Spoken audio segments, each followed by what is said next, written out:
is CBS News Miami. And good afternoon, and thank you so much for joining us. I'm Jim Barry. Welcome to CBS News Miami's 4 p.m. Quickcast. Let's take a look at today's top stories.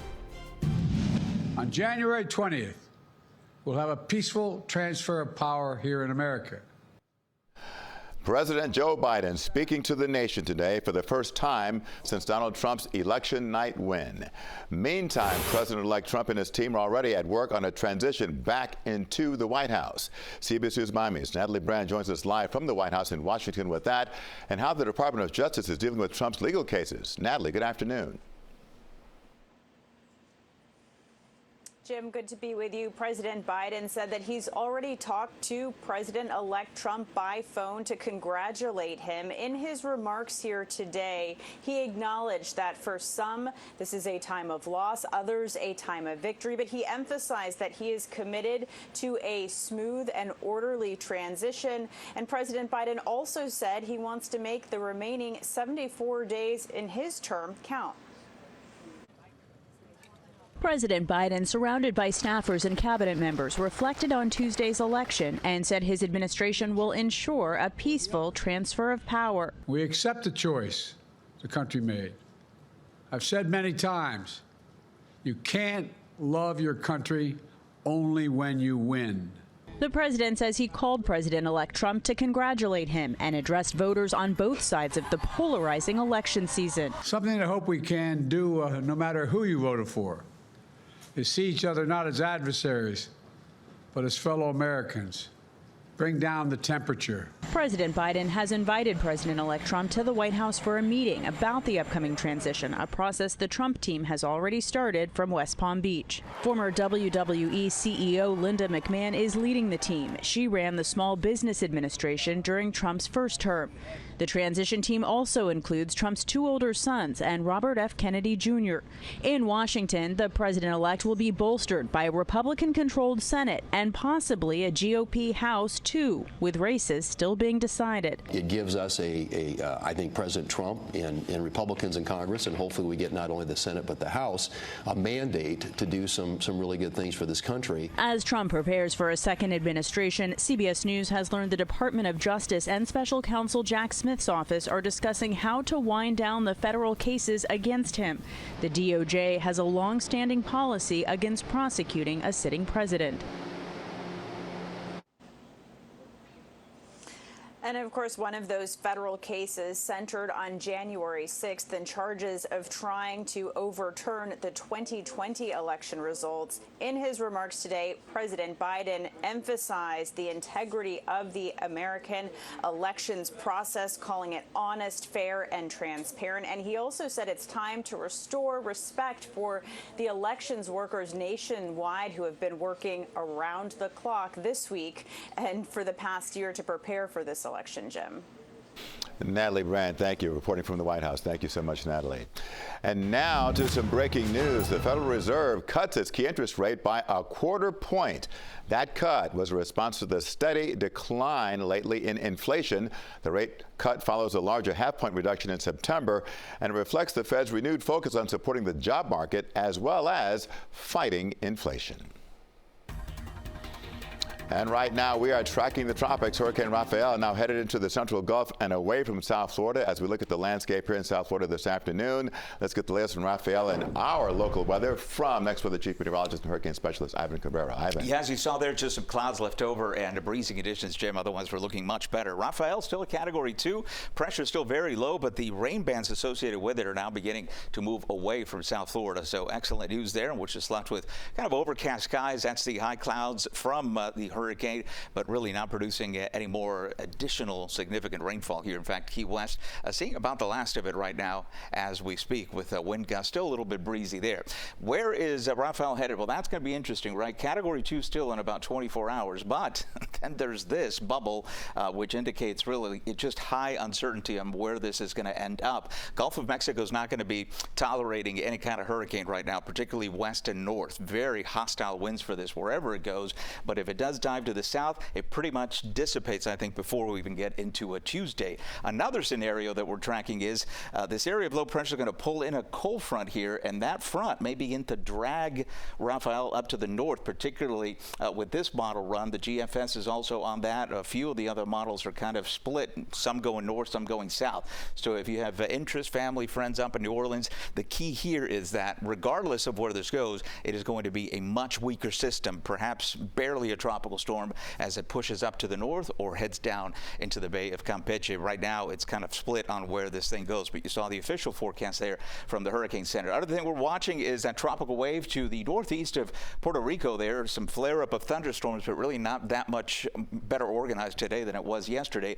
But we'll continue to monitor it there. You see the increasing moisture. So what the plan was yesterday is the plan today. Just expect more shower activity through Sunday as opposed to Saturday. I don't think we'll wash out on Sunday, but the later we go in through the day on Sunday, I think the higher the rain chances that will be. So if that helps out your afternoon plans, there we go with temperatures in the 80s. Next weather 7-day forecast will take us through breezy conditions, but low rain chances both tomorrow, Saturday, and then we're going to have to bump that up with that moisture from the wave on Sunday and on Veterans Day as well before we get back into more typical coverage. It'll bump in temperature there on Tuesday, and then we have a nice cool down with lower humidity by the end of the following work week. Jim.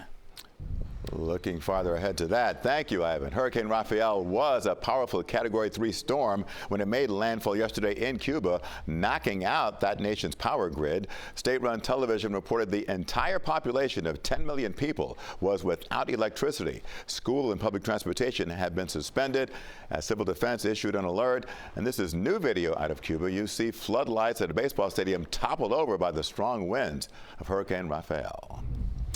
And now at 4, North Miami Beach's deputy city manager facing a judge today. He is accused of a disturbing crime involving children. CBS Miami's Joan Murray has more from North Miami Beach. Here at North Miami Beach City Hall, it's business as usual after the stunning arrest Wednesday of the deputy city manager, David Eugene Scott. Now, Scott was charged with possession of child pornography. He faced a judge on Thursday, and here's what the judge had to say. Good morning, Mr. Scott. You were arrested for 15 counts of pornography charges. Can you afford to hire an attorney, sir? I was just informed I was terminated, so probably no. First and foremost, based on the nature of the charges, the state's going to ask that Your Honor order the defendant have no contact with minors. The state is also going to request Your Honor order the defendant have no use or access to the internet. Except to confer with counsel or to attend court. As deputy city manager, he was second in command of finances. Coming up beginning at 5, we'll look at what effect this is going to have on city operations. In North Miami Beach, Joan Murray, CBS News, Miami. Joan, thank you. The suspect charged in the murder of Cuban reggaeton artist El Tiger will remain in custody after facing a South Florida judge today. CBS News Miami's Morgan Reiner reports from outside the courthouse with the latest details. The suspect didn't say anything in court. He invoked his right not to, but sitting in the courtroom was El Tiger's manager, and she had a lot she did want to say.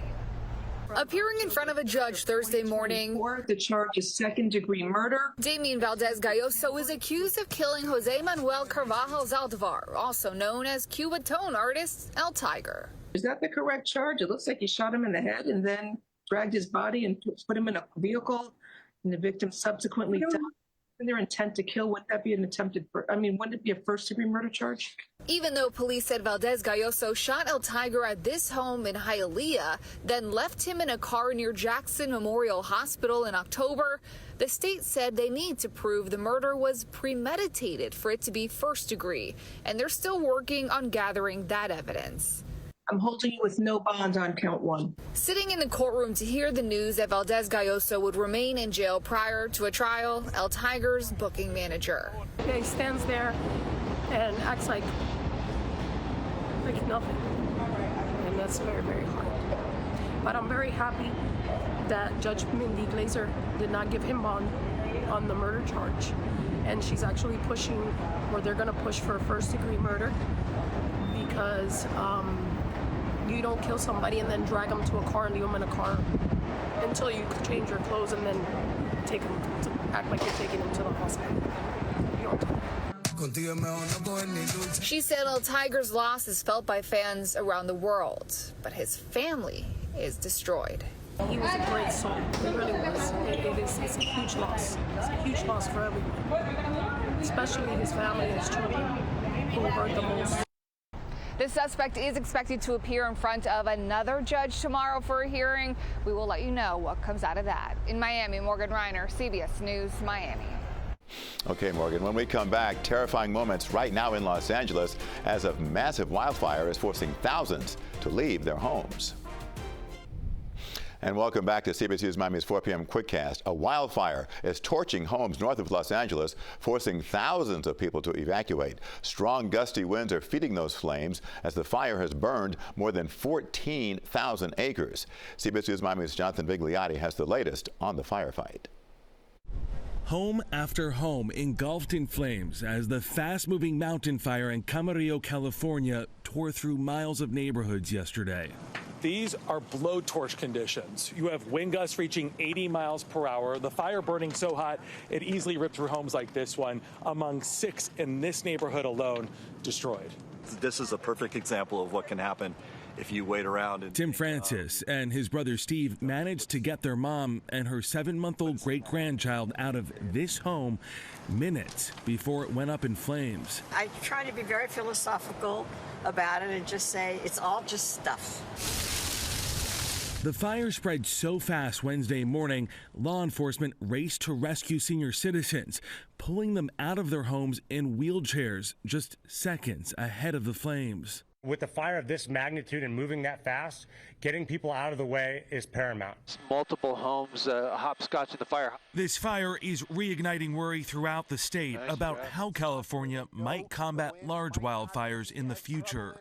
And if we don't give him the money to put out his fires, he's got problems. He's a In September, then candidate Donald Trump threatened to withhold federal emergency aid if elected from California's Governor Gavin Newsom if he didn't enact water supply policy changes he wanted.